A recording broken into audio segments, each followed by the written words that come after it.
Welcome to another edition of Talking with WIT Kevin and Son, showcasing people you should know.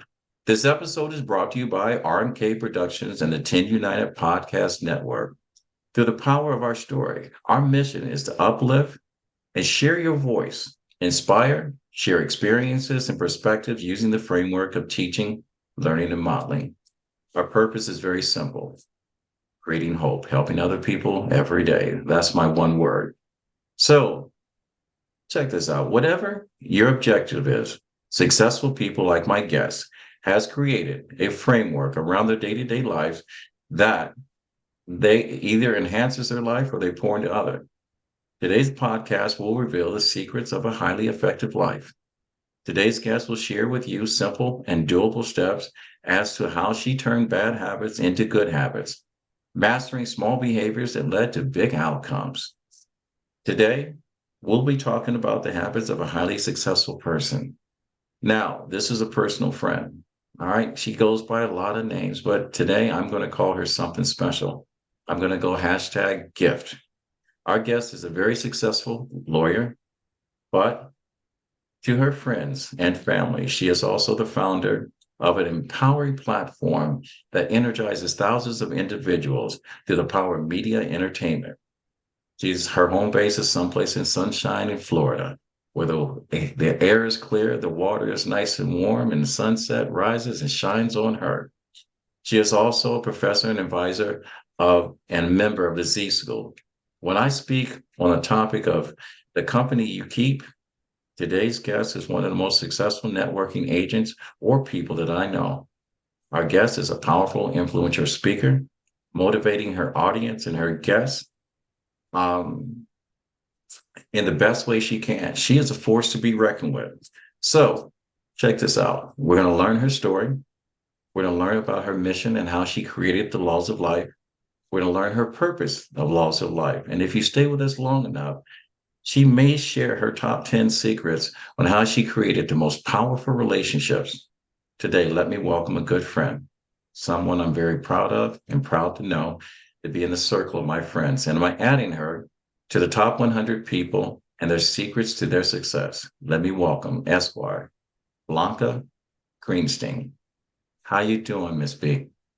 I am amazing, Kevin. It's such an honor to be here, and thank you for that beautiful introduction. I really appreciate it very, very Well, much. it was long, and if I went through your resume, it would be a whole nother show. All right, but I wanted to get out as much as I could about you because I'm going to allow you to tell your story. So, I want people to know you. So let's pull back the curtain a little bit. Long before you became an attorney, long before you graduated from law school, long before you entered undergrad school, and let's find out who you were and who influenced you and who drove you to be the person you are. So, can you give us a little background on who Blanca was or is? Sure. Well, I would say the two biggest influences on my life were my mother and my father. My parents were immigrants in this country. They were from Romania. My father was a doctor and a lawyer. And so one of his number one laws of life was you have to be a doctor or a lawyer. There wasn't a lot of choice. Um, so I grew up knowing that I would probably be one of those two things based on the road that my parents put me and my two older brothers on. But as a kid, I was very shy. I was extremely bullied by my classmates all the way from kindergarten to high school. And the only thing that really kept me going was the love of my parents and my brothers. I was very blessed. If I had been in a home where I didn't get love and then had to go into school and get that type of negative energy that I really got on a daily basis, being told you're ugly, you're stupid, you're ugly, really like just every single day, I don't know where I would be today. But because of the love of my parents, they infused a lot of confidence in me and love, and I made it through. So I'm definitely a different person today than I was as a younger child, for sure. Right. And so, what drives you today? Well, my number one purpose is to connect with souls and to find wonderful souls that that light up by collaboration, education, inspiration, and to find ways for us to support one another. That was a very good answer, and we'll expect it. Your favorite color, all right, happens to be red. Like I said, when I met you Thanks. earlier today, I have never, ever seen you. Um, Even with the one time you showed up on my podcast and you did the interview while you were just waking up, you're always well put together. My uncle told me, always be intentional. All right, always be present. What does intentional mean to you? Well, for me it means to sit down in a quiet space and map out what the goal is. And if you do that, you have a much higher probability of manifesting the reality of that intention and of achieving that goal.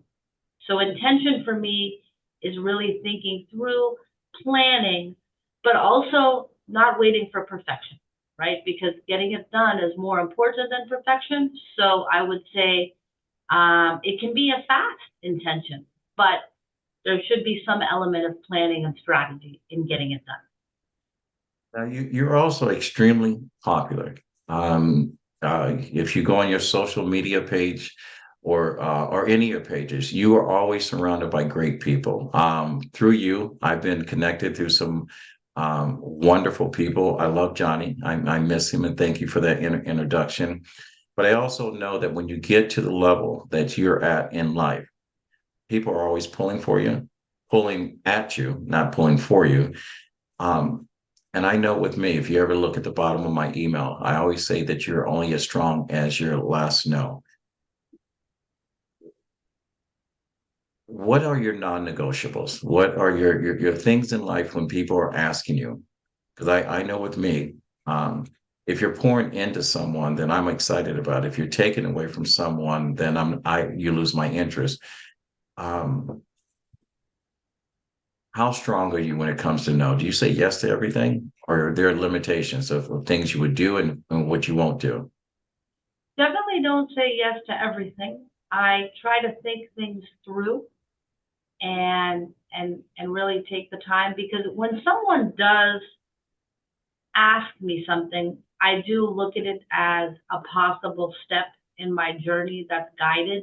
And so I really do want to say yes, but I have to protect my physical, mental, and spiritual energy. So definitely can't say yes all the time as much as I really wish I could. Sometimes I have to stop myself from saying yes because I am by nature a person that wants to please people. I am the people, I love making people happy. But there are no's, there are no's for sure. Yeah. And we all know, and as many how-to books or people's nonfiction books and sharing their memoirs, everyone that is where you are right now had to overcome some things. Can you explain to me a difficult time in your life and how you overcame it? And how low did you actually get before you realized that you wanted to reach for the stars as you are? I'm pretty sure if the sun went down right now, that little man on the moon is not a man. It's you sitting there playing a guitar or violin or something. You're so sweet. Well, I would say the lowest point in my life was when I was the victim of a financial crime. And I was running a pretty big law firm in West Palm Beach. I had about 30 lawyers and paralegals working for me. And because of that financial crime, they stole $155,000. I, believe it or not, having done nothing wrong ever in my history, was suspended for 3 years from the practice of law. And it involved the CFO of my law firm, which was my ex-husband. It involved the bookkeeper. And so that led to me making the choice to divorce. So I actually lost, I mean, we're still friends today and we co-parent our children. We're the best of friends. But we did get a divorce. So it's always a risk to do business with someone you love. And I definitely wouldn't recommend it looking back on things. And so I lost my family. Obviously, I have two beautiful children, but it was a very difficult transition. I also had to break and part ways with my law partner. I had to shut down my law firm because I wasn't able to practice law. But I stayed actually remarkably calm. I don't know why. I mean, it was really a scary experience. It was not, I had to deal with lawyers and accountants and sell my house and make a complete change of lifestyle. And it was definitely not easy, but it did lead to me asking myself the question you asked me at the beginning of this interview is, what is your true purpose? And I literally remember interviewing myself and saying, all right, what do you want to do now? What's going to make you happy? This is your chance to do something different. What's going to make you happy? And the answer was, I want to be a talk show host. I want to be a talk show host and I want to interview people. That is what makes me happy, the connection process through media. And so that launched my entire Laws of Life. And I worked 14 hours a day at YouTube University watching videos because I had no digital skill, no technical skill at all, literally zero. And I taught myself social media, restreaming, built the Roku television channel, interviewed about 4,000 people in that 3-year period, opened up a media agency, and that opened up and turned me into a completely different and better person than I was before the low point. So, yeah. Now, that brings up a very interesting question. Sure. Yeah. I always, get asked the question is when do you, when is a good time to start a new business or create an idea? And most people are, they have a fear of launching, and I say failure to launch. How did you find coming into the media space? And I will say this: anyone that has a product, anyone that has a book, anyone that's doing anything, if you do not have your own podcast, you are missing out on your story to tell your story. How did you begin the process of creating this enterprise that you have? And I guess this question ties in twofold: is how did you start Laws of Life? Well, the first thing I did was I researched. I watched a lot of videos of how I wanted to do my show and, first what I wanted to call it and what I wanted it to be like. And I knew that I wanted it to be interactive. So I would say the Zoom app, I became an expert and spent a lot of time studying Zoom and how to go live from Zoom and how to do breakout rooms in Zoom and how to share in Zoom. And Zoom to this day is a very important piece of my business model. And so that I wanted to bring, 50, 100 people into the show with me and not just interview the person, but also do it in front of a community. I knew I wanted it to be an interactive show. So studying and becoming what I call a self-powered entrepreneur is the key to having a successful business in today's world. And so that I learned how to do Restream software myself, which is very much like StreamYard. I bought lights. I bought the green screen. I learned how to do that. I bought microphones and just kept teaching myself and teaching myself. But Zoom really has been the heart of it because you can live stream from Zoom and it's great. And then I built a course called the Self-Powered Entrepreneur because I realized after going through YouTube that you have to sift through hundreds of videos to find the right video. And then it took me a long time. So I did create a course that labels every lesson precisely to help an entrepreneur create their brand in a simpler and more direct way. And there's a lot of tools within it, but Linktree was a big part of it, the Zoom, the Restream software, and of course, learning social media, how to do reels, how to do stories, how to write a good post, how to do hashtags. The list, there's literally hundreds of modules in my course, but I think I have managed to simplify it for the self-powered entrepreneur. You do know I'm taking notes here. I'm learning from the master over here. Now, Great. this is another question that's asked. I know on my end how it started. Do you remember your first guest? It's a great question. Well, when I first started the show, do I remember my first? No, I don't. I have to be honest. I do not remember my first guest. Out of 4,000 people, the next question is, how did you how do you, I don't know people that know 50 people. How did you find 4,000 people? That means that you were doing interviews every single day of the week for 3 years.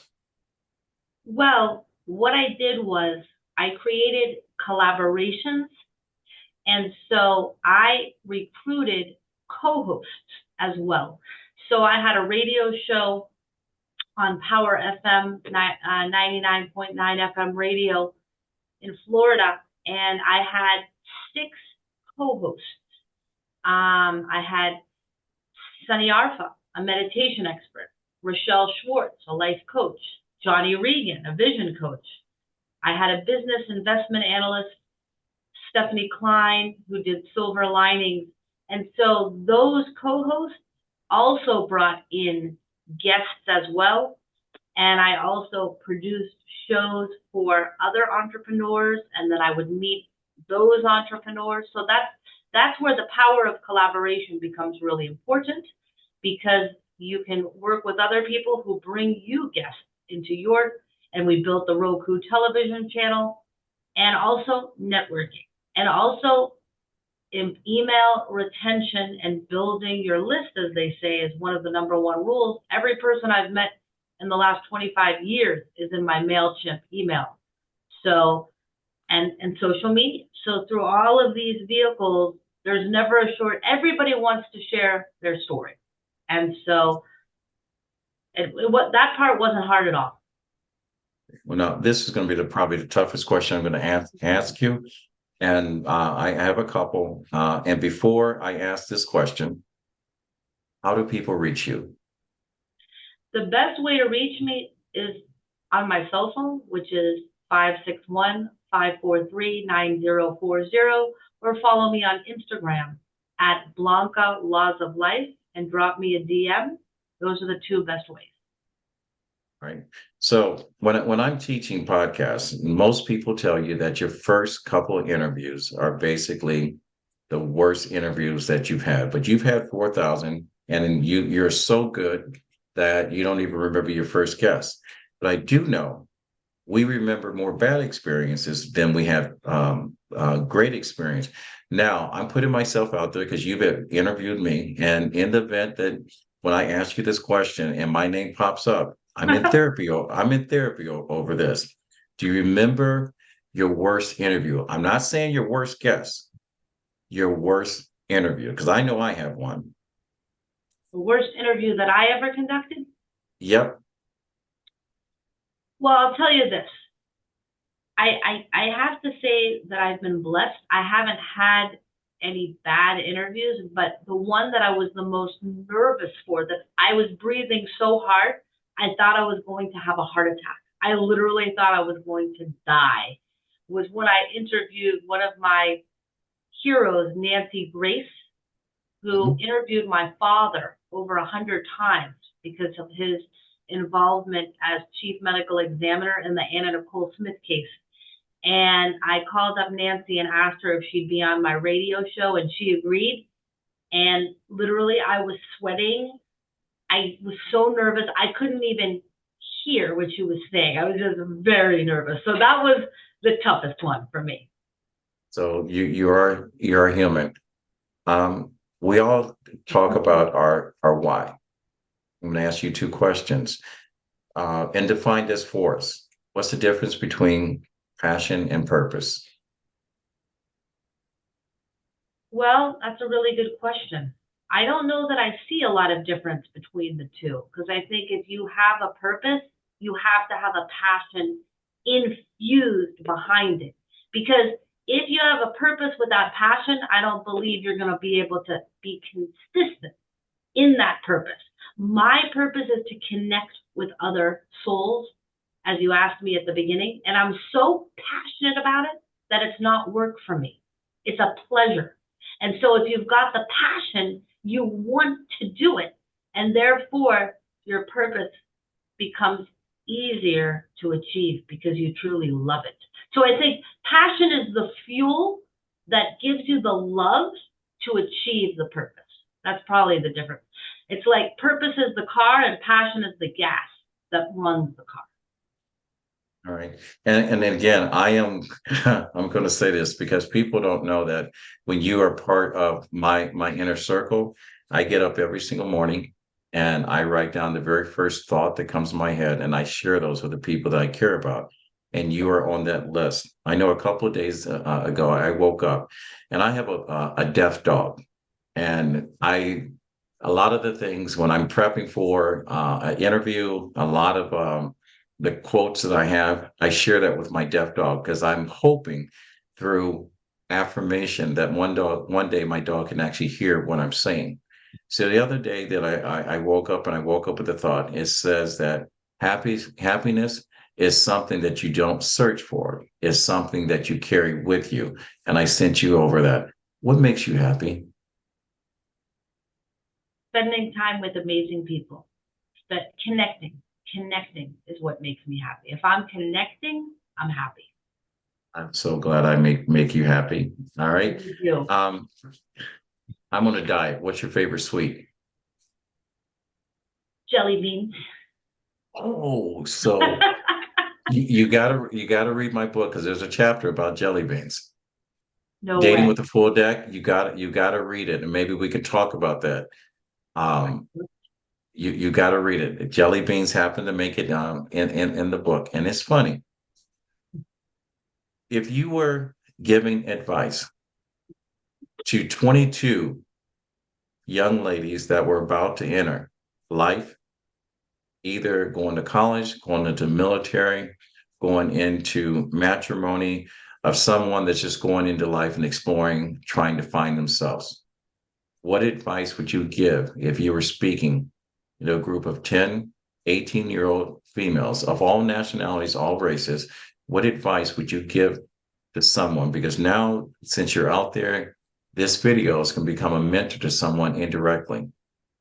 Will you talk to the young ladies for me?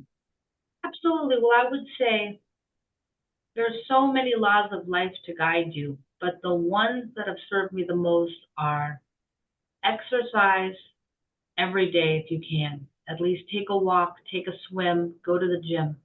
Exercise is really important to mental health. Secondly, if you are hurting from something, definitely get a coach, a relationship coach. The work that I did with past coaches, I have a lot of was transformational. And make sure you work through your trauma. Very important. Thirdly, learn the art of meditation. Very important. Fourthly, always look your best. Always look your best. That's one of the things my mom, Sheila, taught me. Always dress well, no matter what. Even if you're going to get the mail on a Saturday, make sure that you always look your best if you can. And honor your word. Be in integrity. So if you say, I'm going to call you right back to that person, call them right back. Keep your commitments because if you're integrity, this is the biggest thing I learned. If you're in integrity, then you have a higher probability of people being in integrity with you. And love yourself and educate yourself. Education is the heart of financial success. Whatever profession you choose, make sure that you know every detail of it. And that's one of the things I love about law and marketing, being in both fields. It is endless education. Literally, I spent 5 hours yesterday studying AI. Study, study, study. Don't, if you can study instead of watching TV, study. Keep learning your craft, keep perfecting it, and then be so good at it that you can teach it. That is amazing advice. I study human behavior, and when I ran one sheet of paper over another of the top inspirational speakers out there, you just listed eight of the common threads of some of the most successful people out there. And this is what you do. When I talk about when I'm coaching or speaking to high school students and college students, whatever, you listed seven of the things as part of my daily conversation. So, and the reason why I say this, when I say that you're a gift, only someone that really cares about someone other than themselves would have any of those on their list. And if you remember, ladies and gentlemen, she didn't say I, she was talking about pouring into others. Jim Carrey recently came out and said, the one thing about dreams is that when you've accomplished all of your dreams, what else do you do? And I had an answer for that, and I did it on my podcast yesterday. What would you tell Mr. Jim Carrey when you hear that statement? Oh, I would say the day you stop dreaming is the day you die. There's so much dreaming to do and so much giving to do. And I hear this, I see a lot of people in Florida that are retired. And I say, let's connect, come to the Laws of Life Summit. And they say, I'm retired, I don't need to connect. And I say, no, you never stop connecting, because how are we going to help someone today? How are we going to do philanthropy?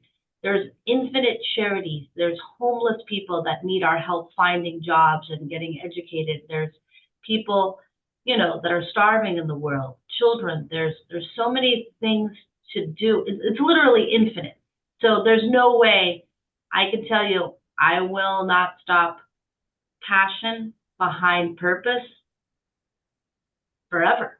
And I don't think anyone should ever stop dreaming. Even if someone deposits $1 trillion in my bank account, I'm still waking up tomorrow and I'm coming into this law firm, and I'm still going to do media, and I'm still going to connect with people, and I'm still going to go to events, because that's my passion and that's my purpose. So dreams, you have to find a dream that combines the passion and the purpose that you spoke about, and then you'll never stop dreaming. Got to keep going forever. I will tell you, if someone deposits $1 trillion into your bank account, I will be at the edge of your bed waiting to see what you do with it, because I know you're going to do good things first. All Thank right. you. Thank you. Quick question before we wrap up. Is there a guess? You had 4,000 people, and I know we all have our wish list. And matter of fact, I'm working on mine by category. Is there anyone that you would love to either sit down and have dinner with, interview, or travel with? You had a travel partner. Who would that be? If you can pick one person to travel with to be on a 6-hour flight, let me ask you that, because I'm interviewing Corey Portier today. He has a book called The Enlightened Passenger, and I've got some humor about his story. But if you had to be on a 6-hour flight and you could sit next to someone that you really and truly wanted to talk to and whatever, someone that has eluded you, that is in the top 10 of I would love to sit down and talk with, I'm going to ask you, who would that be? And how would you strike up a conversation with that person? So, you know what? I'm going to go with, who I'm going to go with? I'm going to go with Kate Middleton. Princess Yeah, Kate who's Keith Middleton. Middleton? Kate Middleton. Kate. All right, why? The princess of it. Because you know what? I have a new fascination with royalty, and it's sort of become one of my passions. And I think it would be really interesting, since she is such a high ranking royal member of the family, and she's young and beautiful. She's a mom. She does philanthropy. It would be exciting to travel with her and listen about her life and what are her dreams and what is her true passion and purpose, and how could we collaborate? How could we collaborate? How could I support the royal family in the Laws of Life? How could we all open up conversations more and just find an exciting way to collaborate. Visit the I United sure Nations. I sure hope Kate Middleton hears this and wants to fly with you and answer the question. I would be curious because I know in dating, I am the most uncool person in the world. So the first thing is just like an interview. That first question is so uncomfortable because you don't know how it's going to set the tone. So what would be the first thing outside of hello that you would ask Kate Middleton that you Well, wanted to know? I probably wouldn't start off with a question. I would probably just start off with something like girly. I'd probably be like, Kate, I really love your shoes, girl. Those are beautiful. Like probably something fashionable and just start off with something really light. And, but if I were to ask her a question, I would say, have, have you achieved your highest level of joy? And if not, what would it take to get you to the highest level? I'd love to know. Kate Middleton, I hope you're listening to this. Now I want to talk about the laws of life. I have been a participant, a fan of the show. I've also been a featured guest on the show, and thank you for having me and allowing me to share your story. And I would love to be on, but the time that you have it on Eastern Standard Time, I am working my butt off. And the only time I'm able to show up at 11 o'clock on Tuesday, if there's an opening in my schedule. Talk about the laws of life, what the format is, how you look, what type of people you look for on there, and talk about some of the ways that you feature the story. Just give us the whole program of the laws of life. Well, every single Tuesday for the last 5 years, every Tuesday at 11 o'clock a.m., still going on, 11 o'clock a.m. Eastern to 12:30 p.m., we meet on a Zoom link, which you can find on my Instagram, Blanca Laws of Life, or Facebook, The Laws of Life with Blanca. And we get about 25 to 50 entrepreneurs from all over the world coming into that Zoom link and networking. And everyone that is, it's free to the world. There's no charge. Everyone in the room has an opportunity to share their law of life or their philosophy of living their best life. They have 1 minute to introduce themselves. They can talk about their business, promote an event. Everyone has 1 minute, and we actually go live. So these entrepreneurs are my co-stars in the show, and we run the intro. Everybody talks. Then we have some spontaneous conversations on issues that come out of people sharing their law of life. And it's a very inspirational meeting. Then the live stream ends, and then we then go into the breakout rooms where everyone can actually connect one-on-one with someone that they met in the room that they want to meet. So we don't just do an auto drop. We let people say, hey, I want to meet with Kevin, or I want to meet with Sally. And so we then go into the practice of the deeper connection with one another. And amazing things have been happening. At last week's event, 18 opportunities were created from this meeting. A sculptor was commissioned by an interior designer for 3 sculptures. The entire group was invited on a podcast with 45,000 followers. So much business, so much love being exchanged in this meeting. And then we also interview the guest of honor for 10 minutes during the live stream. And it's an amazing, amazing interactive show. And if somebody wants to be a guest of honor on the show, you can reach out to me and I can send you information about that.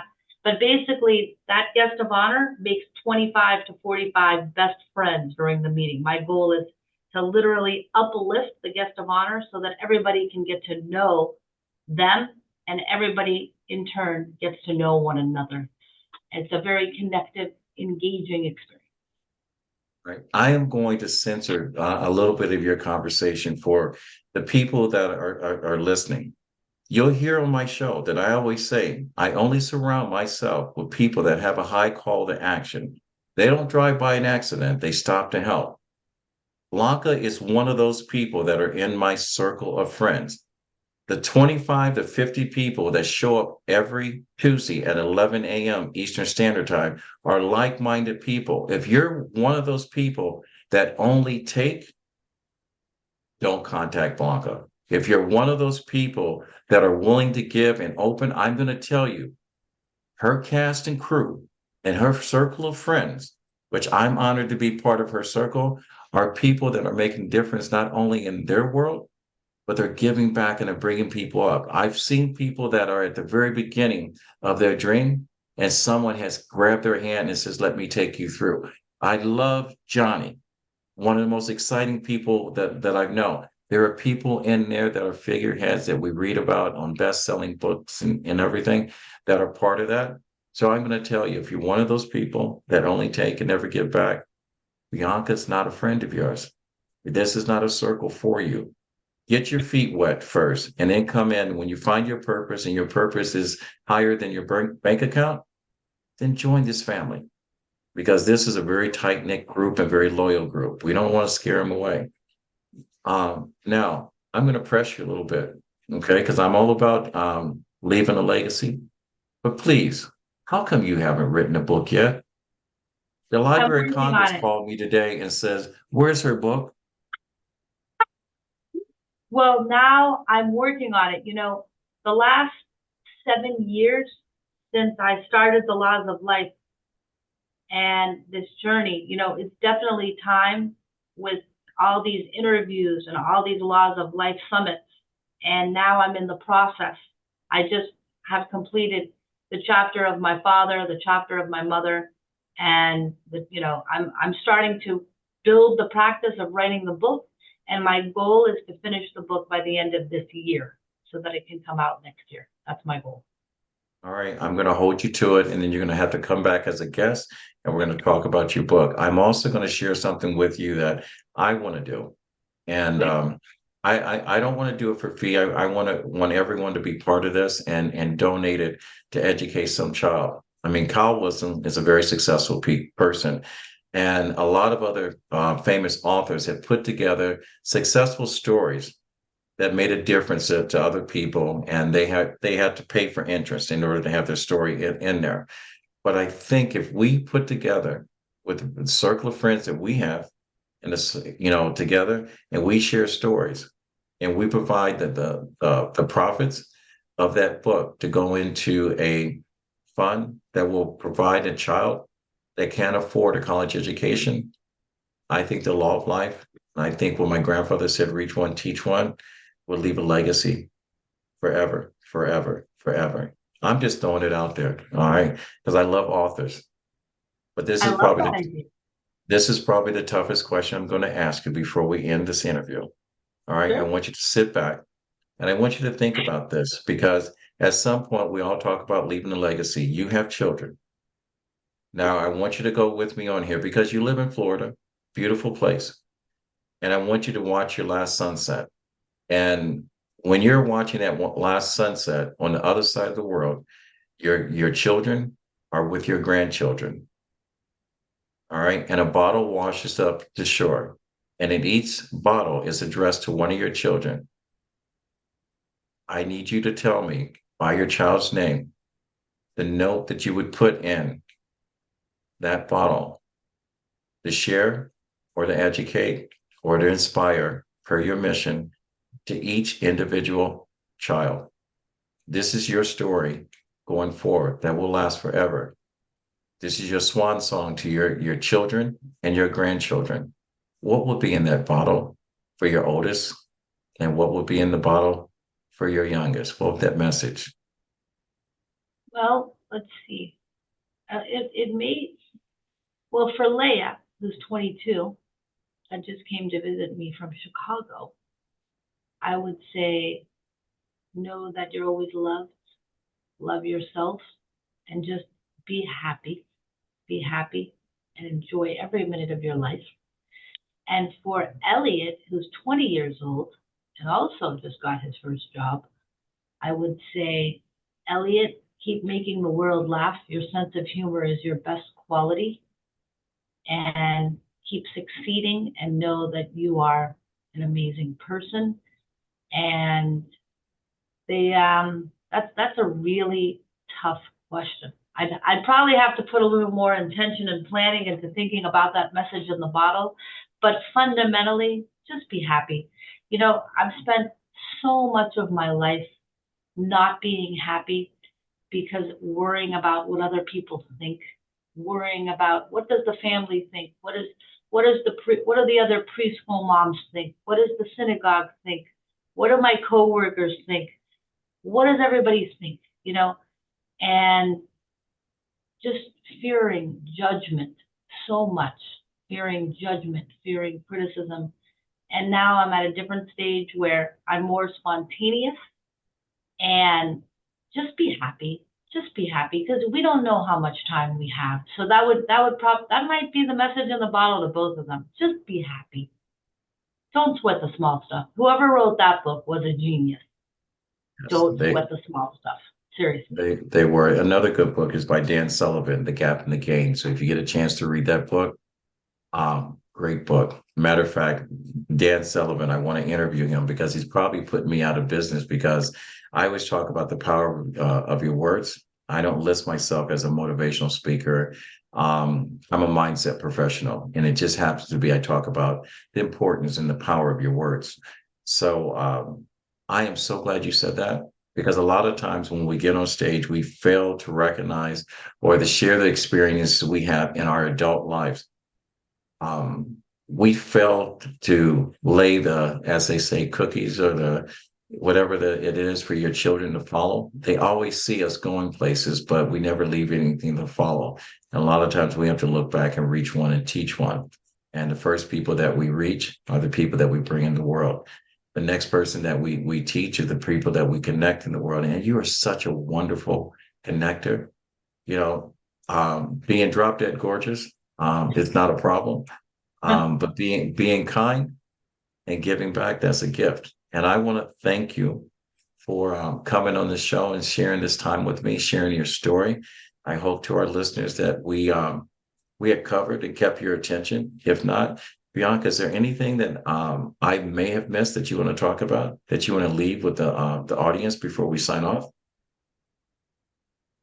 I just invite everyone to keep on believing in the power of connection and to not give up, no matter what amount of money you have in your bank account or how you're feeling, or if you think you've achieved all your dreams, or whatever stage of life or whatever age you're at.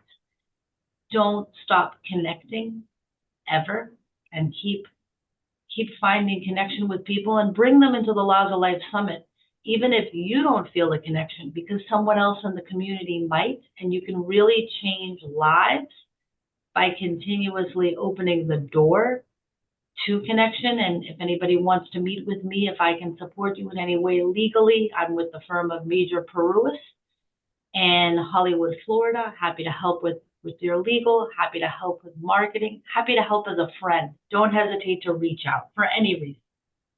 Well, with that said, now we got to find out, how do we reach out to you? How do we get in touch with you in one last time? And by the way, you're going to tell us the title of that book if you can.